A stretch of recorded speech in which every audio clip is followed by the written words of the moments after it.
বাংলাদেশ ক্রিকেটে হঠাৎ করেই বড় ধরনের ভূমিকম্প। একই পদে দুই সভাপতি, একদিকে নতুন করে দায়িত্ব পাওয়া তামিম ইকবাল, অন্যদিকে নিজেকে এখনও বৈধ দাবি করছেন আমিনুল ইসলাম বুলবুল। প্রশ্ন উঠেছে, আসলে বৈধ সভাপতি কে?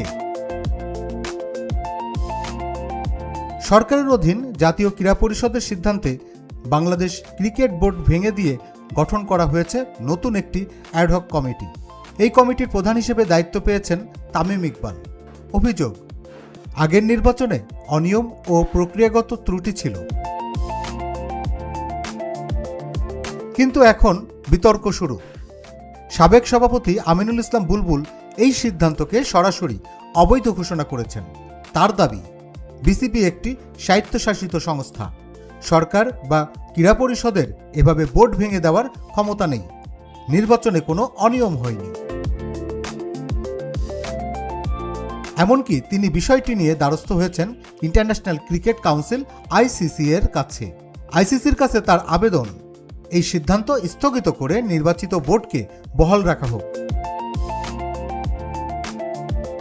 এখানেই সবচেয়ে বড় ঝুঁকি।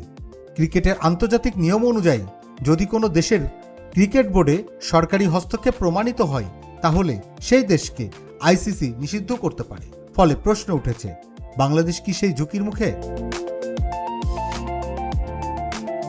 অন্যদিকে নতুন সভাপতি তামিম ইকবাল জানিয়েছেন, তিনি একটি স্বচ্ছ ও অংশগ্রহণমূলক নির্বাচন আয়োজন করতে চান।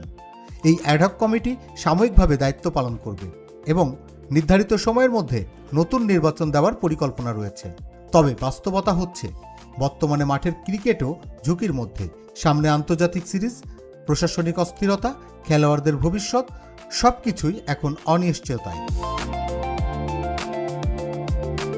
এদিকে আন্তর্জাতিক মহলে মিশ্র প্রতিক্রিয়া।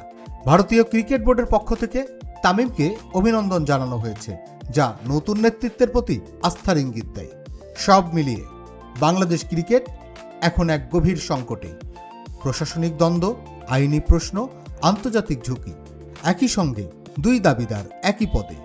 শেষ পর্যন্ত কে থাকবেন বিসিবির বৈধ সভাপতি, তার নির্ধারণ করবে আইসিসি, আইন এবং রাজনৈতিক বাস্তবতা। Desk report, infinity Bangla.